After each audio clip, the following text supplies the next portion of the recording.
A gente normalmente para aquele momento em que, vou refletir, vou fazer uma autoanálise, né? E é interessante notar que a Páscoa é o ápice do cristianismo. Não que o nascimento de Cristo, a chegada dele ao mundo não tenha sido importante, mas se ele tivesse vindo ao mundo, mas ele não tivesse morrido, ele não tivesse ressuscitado, a nossa fé seria vã, né? Não faria muito sentido a nossa vida. E a gente tem que lembrar que assim, Deus cria o homem para quê? Porque ele queria ter uma relação íntima com o homem. Ele cria o homem à sua imagem e semelhança, né? A relação da Trindade é uma relação muito gostosa. Quem assistiu o filme A Cabana pôde ver isso, ou quem leu o livro, né? É para isso que Deus criou o homem. Ele queria compartilhar essa relação com a gente, né? Mas o que acontece? A gente acaba querendo se separar dele. Então lá a história de... Deixa eu desligar. Para isso. A história que a gente aprende de Adão e Eva, de comer o fruto proibido, da serpente, isso tudo na verdade tem um significado do homem querer se separar de Deus. O homem quer ser independente, ele quer se virar sozinho, ele quer fazer as coisas sozinhos. E isso é o chamado pecado original. Por outro lado, Deus é santo. O que quer dizer isso? Ele é puro, ele é imutável, ele não varia, ele não acorda de bom humor num dia e de mau humor no outro. Ele não é aquela esposa descabelada ou aquele marido que acorda de tromba. Não é assim. Deus é constante. Então isso faz com que seja incompatível Deus com o pecado. E aí gera o quê? Uma separação, uma desconexão entre nós e Deus. E o que a gente observa como consequência do pecado? O mundo vem se deteriorando, a nossa vida vem se deteriorando. Não porque Deus seja mau e ficou com raiva do homem e resolveu castigar o homem, mas porque a gente se desconecta de Deus. Então a gente perde o contato com a fonte, como se fosse o Note, né? A gente desliga aqui, daqui uma dia ele morre porque ele não está mais conectado na eletricidade. E essa sociedade vai se degradando e chega no momento agora em que todo mundo tem o quê? Insegurança, medo. Todo mundo precisa que alguém nos defenda e a gente não sabe quem vai nos defender, né? A gente sai nas ruas e a gente não sabe se a gente volta para casa. Como a Aline falou, a gente quer guardar o dinheiro no banco, a gente quer, quem é famoso contrata guarda-costa, né? E a gente tem medo de tudo, né? Isso porque a gente vive numa cidade que, como todo mundo sabe, acho que a maioria sabe, né? Vocês sabem o que é IDH, Índice de Desenvolvimento Humano. É um índice que existe para você medir o quão desenvolvida é uma cidade, tá? Esse índice vai de 0 a 1. Essa região aqui de São Paulo, Valinhos, Vinhedo, Campinas, Indaiatuba, tem um dos maiores índices de desenvolvimento humano do Brasil, acima de 0,8. Isso é uma escala global.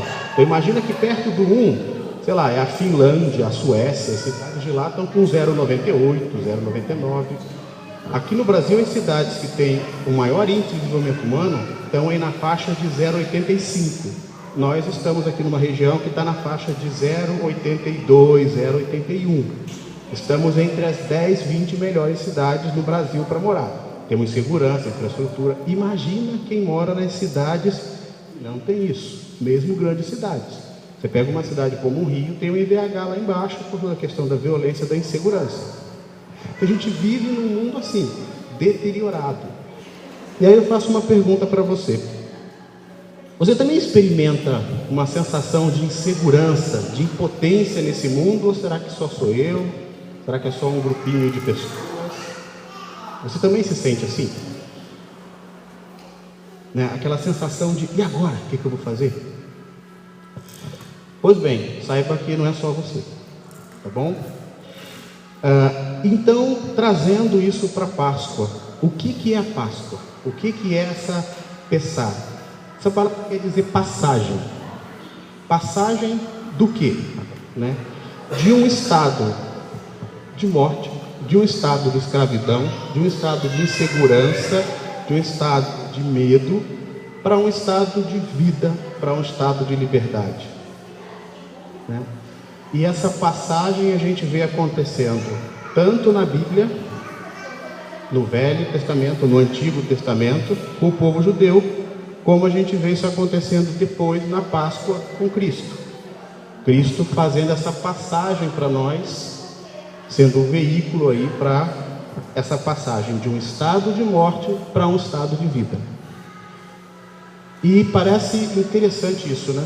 Porque precisa de alguma forma haver a morte para que haja vida. Parece esquisito, parece um dilema, né? Mas a gente vai conseguir entender isso. E a gente está usando como base para esse nosso estudo o capítulo 12 de Êxodo, que é quando a Páscoa é instituída para o povo judeu, como a gente aprendeu ontem, né? Então primeiro a gente entende que essa instituição que Deus faz, Ele não faz isso só para virar mais uma regra para o povo, não para ser mais um peso para o povo, mas, como diz o versículo 14, é para ser um memorial, é para que todos os descendentes comemorem e se lembrem disso. Então, por isso que todo ano a gente comemora, para a gente poder lembrar, a gente trazer à memória esse ato de Cristo, esse amor que Deus demonstrou por nós. E a gente começou falando já, não mudou aqui, agora foi, das ervas amargas, né? Falamos isso no primeiro domingo, e a gente viu que a questão da amargura, nós vivemos nesse mundo de amargura, e por isso nós temos que, apesar de termos o conforto em Cristo, o alívio em Deus, a gente precisa lembrar que temos esses momentos, e Deus muitas vezes usa esses momentos para desenvolver a gente, para trabalhar a gente. Depois, a gente falou sobre o pão, e a gente viu um pouquinho da questão do tempo, da pressa, né? Eles comeram um pão sem fermento, porque é preparado rapidamente, não tem que esperar a massa descansar, né? E semana passada nós falamos um pouquinho disso, da pressa, de como a gente faz para controlar o nosso tempo. E agora a gente vai falar hoje do elemento do sangue, o que esse elemento traz, qual é a simbologia por trás disso, o que Deus quer nos ensinar com esse elemento da Páscoa. E o texto base que a gente vai usar é Êxodo 12, 21 a 23. Não sei se está dando para ler, se alguém quiser acompanhar no celular ou nos softwares, não tem problema, tá? Bem, só lembrando, o povo estava cativo no Egito, o povo estava esperando um libertador, Deus manda esse libertador que é Moisés, né? Moisés vai lá, negocia com o faraó, está difícil a situação, faraó, mesmo depois de receber 9 pragas, que ontem o Rodrigo explicou muito bem aqui, né, ele não se convence de deixar o povo embora. Só quando vem a 10ª praga, que toca a vida, que provoca a morte, é que faraó finalmente resolve deixar o povo ir. Então, de novo, é o dilema de que tem que haver morte para haver liberdade, para haver vida, né? E nesse momento aqui, Moisés está instruindo o povo como eles devem, o povo judeu, como eles devem proceder, né, antes dessa 10ª praga.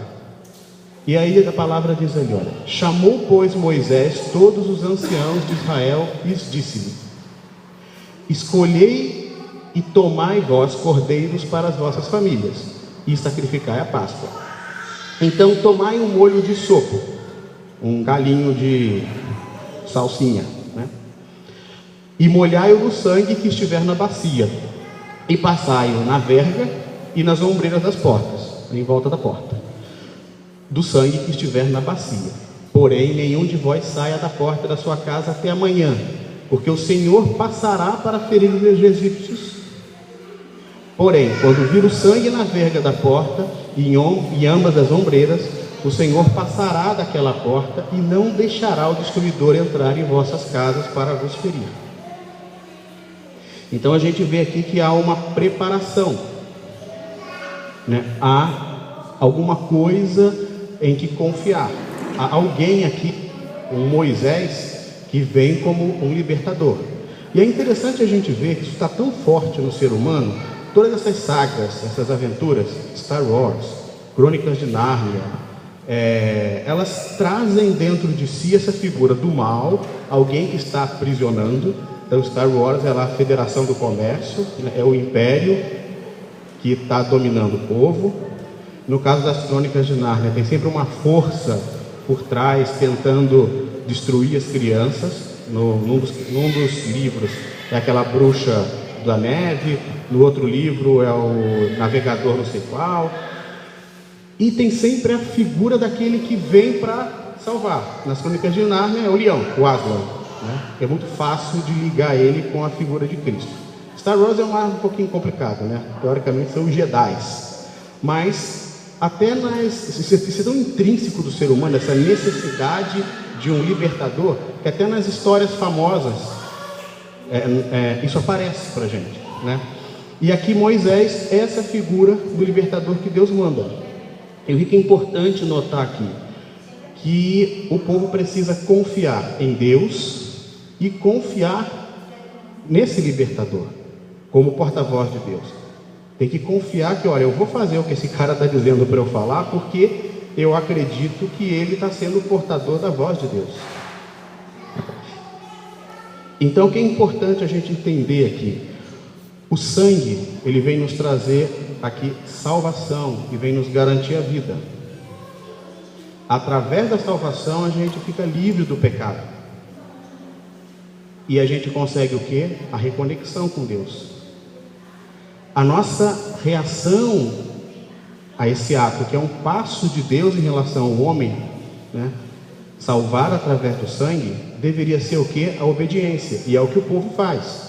O povo obedece exatamente ao que Moisés falou. Eles matam o cordeiro ou o cabrito, consomem. Ontem nós comemos aqui, juntos. Eles fazem daquela forma como nós fizemos ontem. Quem não estava aqui perdeu o lançamento do Mac Cordeiro.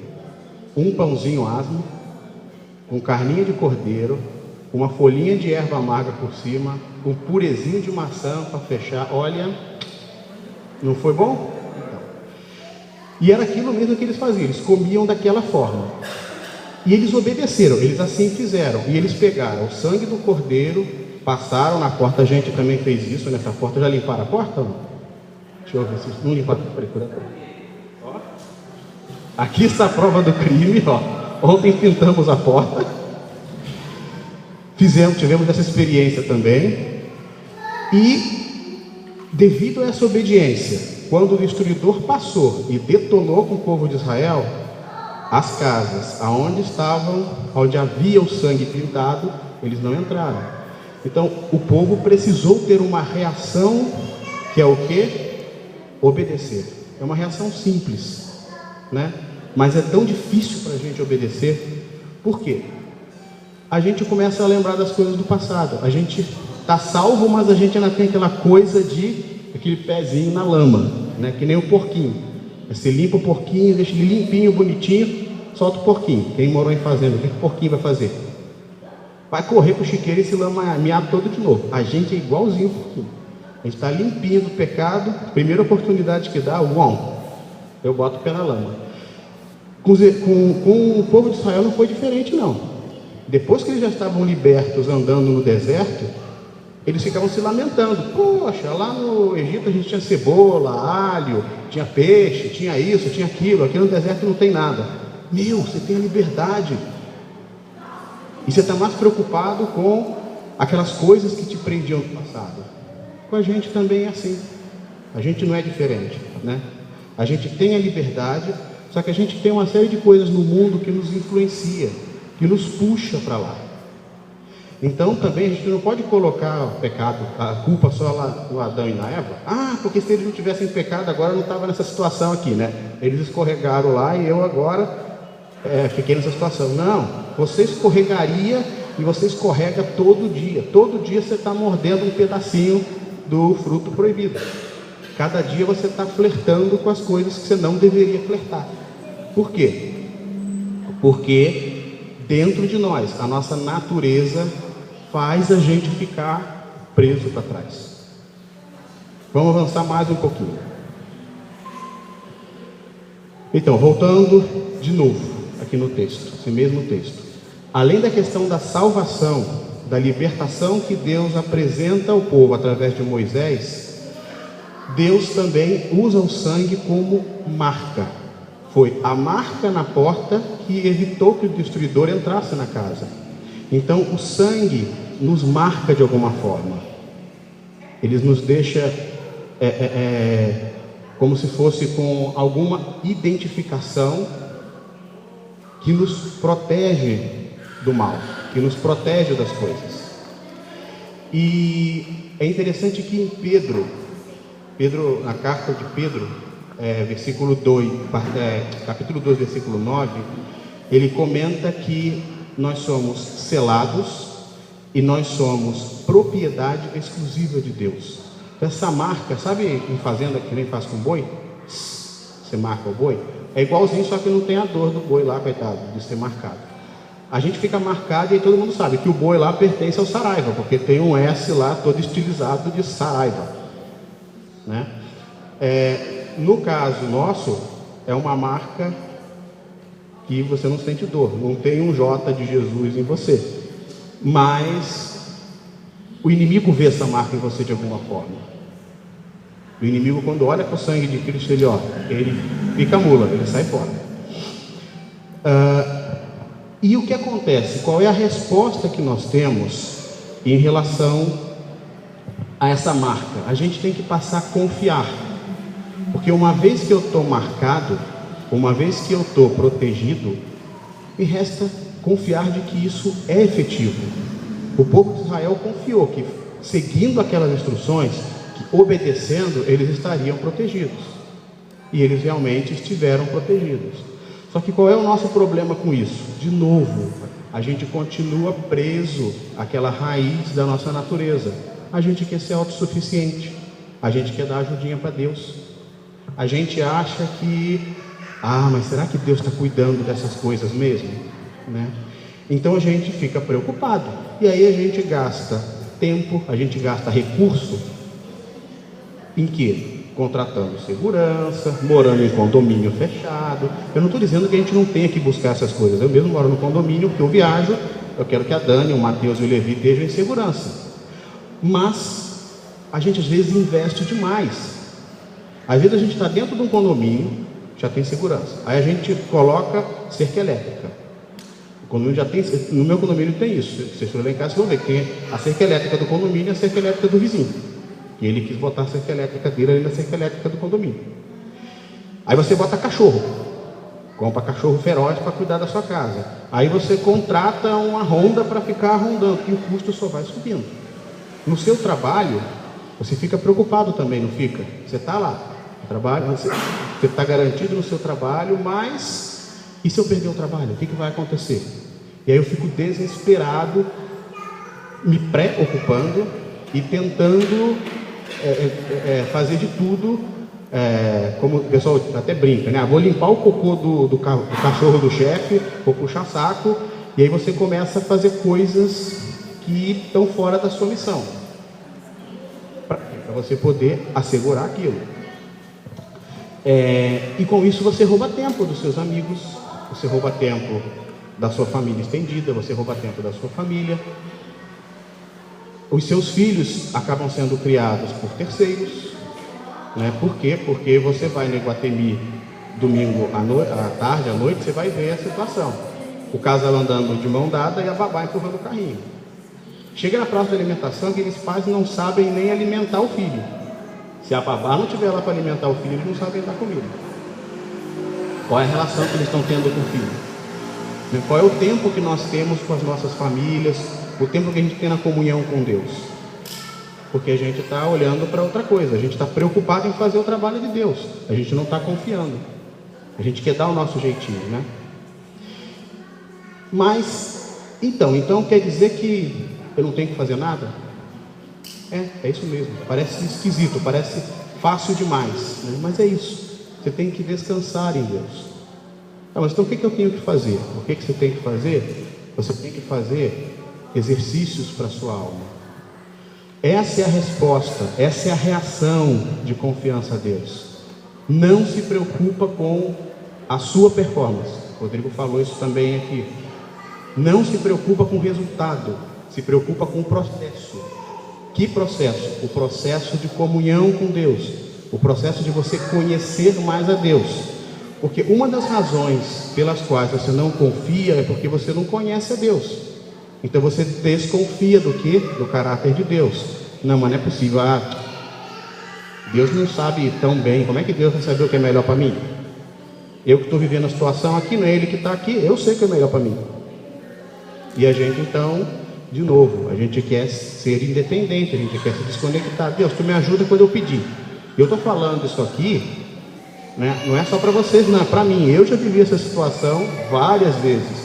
Eu já fiz essa pergunta para Deus várias vezes. Deus, mas vem cá, tu não está... Tu tá ligado do que eu preciso agora? Eu estou precisando disso, eu quero isso aqui, meu. Não atrapalha, vai. Eu já virei para Deus nas minhas orações, com todo respeito a Ele, e falei, Deus, se tu não quer me dar isso, pelo menos não atrapalha, deixa que eu vou conseguir. Olha só, olha a petulância da criatura aqui, né? Mas é o que acontece lá no nosso íntimo. Mas é importante que você tenha essas conversas com Deus, com o coração aberto para que Ele te responda, porque aí Ele vai dizer, filho meu, senta aqui, escuta. Mas para que Deus fale essas coisas com você, para que você tenha essa relação com Deus, você precisa fazer isso aqui, ó. Orar, meditar, estudar a palavra, fazer jejum, contemplação, né? Pintar. É verdade, Rodrigo, eu estou falando em pintar, tá? Pintar. Dá um tempo para você, ou que não seja pintar, mas alguma coisa que você esteja contemplando a Deus, né? Olhar para o Levi quando ele não quer dormir, embalando ele, em vez de olhar para ele com aquela cara de dorme logo, criatura, eu estou com sono. Deus, que coisa linda que o Senhor me deu e está aqui nos meus braços e eu estou embalando, né? Refletir, que é diferente de meditar, que é diferente de estudar. A gente teve já há 1, 2 anos atrás um estudo sobre isso, né? Quem quiser aprender mais, temos parte da literatura sobre o material. E o louvor. E louvor não é só aqui o momento que a gente está tocando e cantando. É você estar caminhando na rua e agradecer a Deus por qualquer situação. Então isso só que a gente tem que fazer. E deixa que Deus faz o resto. Deixa que Deus atinja o resultado por você. E te coloca no ponto, no momento, no lugar onde Ele quer que você esteja, onde você precisa estar. Avançando um pouquinho mais. Já estamos aqui, estamos com o tempo controlado. Voltando de novo no texto, né? Quando o texto aqui fala que o destruidor vai passar e que as famílias estão protegidas, a gente está falando aqui da morte física, né? Esse corpo aqui que morre, o coração para de bater, a cabeça para de funcionar, né? O organismo para e essa carne aqui se deteriora, tá? Só que existe uma morte muito pior do que isso. Existe a morte espiritual e existe a morte eterna. E quando a gente olha para esse tipo de morte, o que Paulo nos diz em Romanos? O salário do pecado é a morte. E aí Paulo está falando não só de uma morte física, ele está falando de uma morte espiritual e eterna. É uma desconexão de Deus. Então, da mesma forma que o nosso corpo, carne, se deteriora com a morte física, o nosso espírito se deteriora na morte espiritual. A gente apodrece espiritualmente, a gente fica amargo, a gente perde completamente o controle do nosso corpo. E o pior é que ela é eterna, ela é para todo sempre, não tem volta. Imagina você viver longe de Deus o tempo todo. Não tem sensação nesse mundo, né? A gente ouve muita brincadeira aí, principalmente dos pentecostais, falarem, vai virar churrasquinho do capeta, né? Mas imagina você ficar na ponta do espeto lá, o capeta te fritando lá, eternamente. Eu estou falando isso não é para dizer que a gente precisa chegar-se a Deus pelo medo. Nossa, eu tenho que amar a Deus, porque senão estou frito. Não é isso. Mas é para nós entendermos a que o pecado nos leva. E qual é o preço da vida? Qual é o preço que tem que se pagar pelo pecado? É o sangue.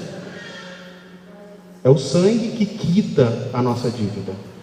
A carta aos Hebreus,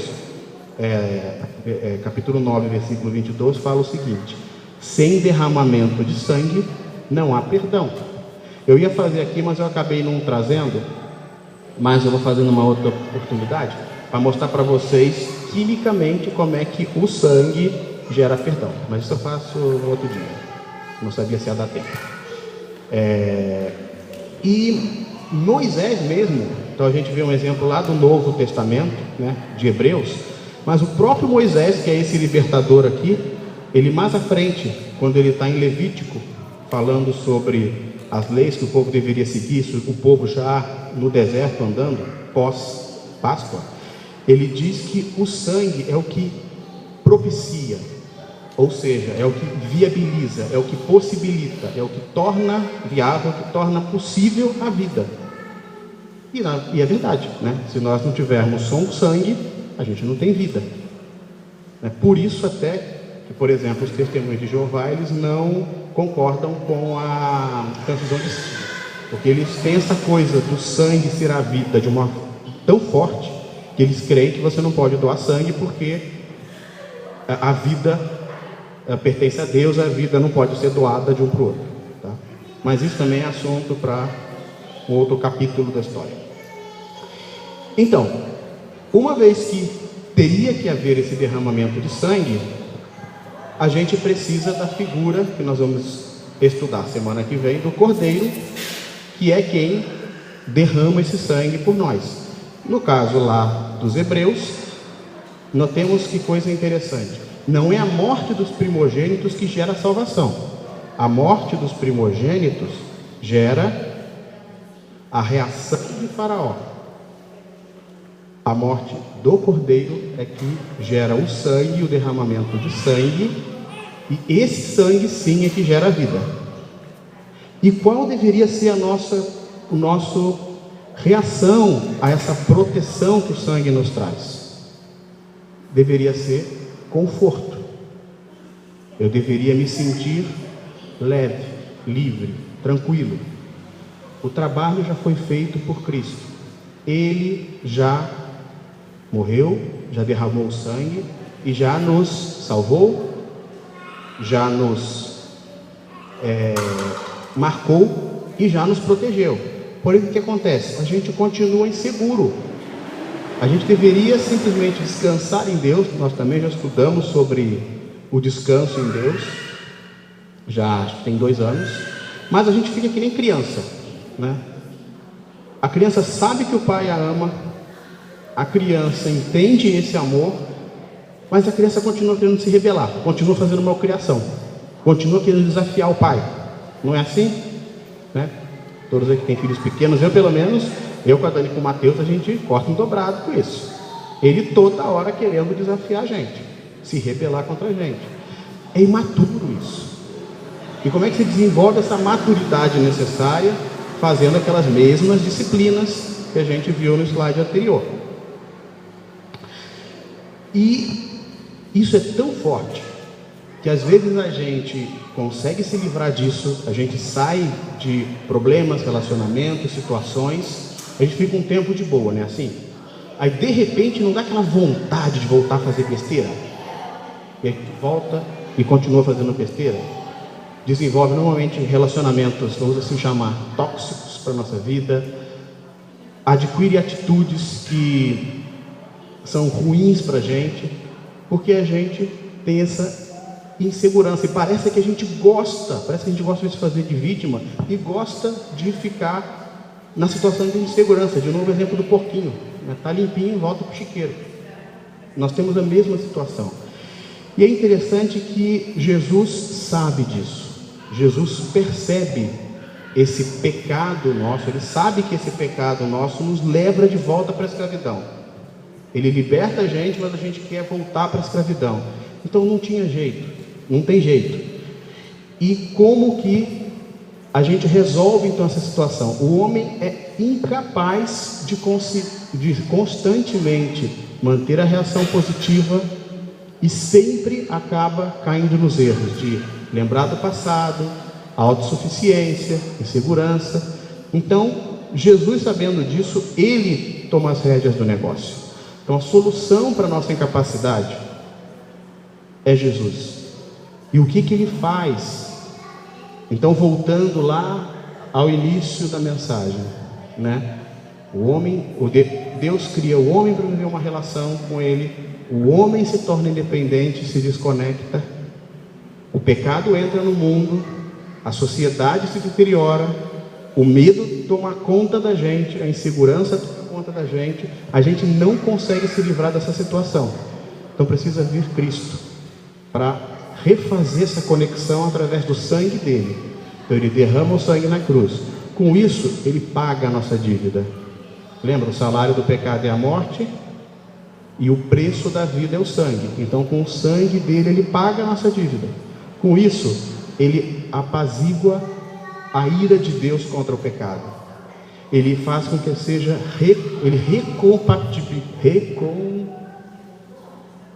faz de novo o contato, né? Faz de novo a compatibilidade, recompatibiliza, né? Torna viável novamente a relação do homem com Deus. E mais, ele vive em nós através do Espírito Santo. E essa vida de Cristo em nós é que nos dá força para viver a vida em liberdade. E mais do que viver uma vida em liberdade, viver uma vida em abundância, como Cristo fala em João. Ou como Paulo fala em Efésios, né? Uma vida digna da vocação que nós recebemos. Deus nos vocaciona, Deus nos escolhe. Como é que nós respondemos a isso? Sendo obedientes, confiando, tendo conforto. Para que eu passe a ser capaz dessas coisas, é que Cristo vive em mim. Senão, ninguém consegue. Então que a gente realmente deixe Cristo viver em nós, deixe tomar conta de nós, né? O sacrifício dele na cruz não é para ninguém ter peninha dele, mas é para a gente entender que aquilo que ele fez foi para pagar nossa dívida, apaziguar a ira de Deus, viver em nós e tentar nos fazer viver uma vida de liberdade, uma vida em abundância. E é exatamente isso que a gente comemora na Páscoa, né? A Páscoa é a celebração da salvação, da marca de Deus das nossas vidas, da proteção garantida, e aqui não é la garantia sou eu, é garantia mesmo, através do sangue. E é a passagem do estado de morte, de escravidão, para uma nova vida em liberdade, em abundância, e mais do que tudo, uma vida tranquila, uma vida em confiança em Deus. Amém? Que Deus nos abençoe. Baixe sua cabeça, vamos orar. E pensa um pouquinho nessa questão, né? Cristo veio, Cristo derramou o sangue dele, pagou a nossa dívida, ele vive em nós. Como eu posso entender isso e deixar de lado o medo, deixar de lado a insegurança? Peça que Deus te disponibilize, coloque no seu coração a vontade de orar, de meditar, de louvá-lo, de fazer exercícios para a alma, que vão fazer com que você conheça melhor a Deus, conheça o caráter dele, confie e descanse nele. E com isso, tenha paz.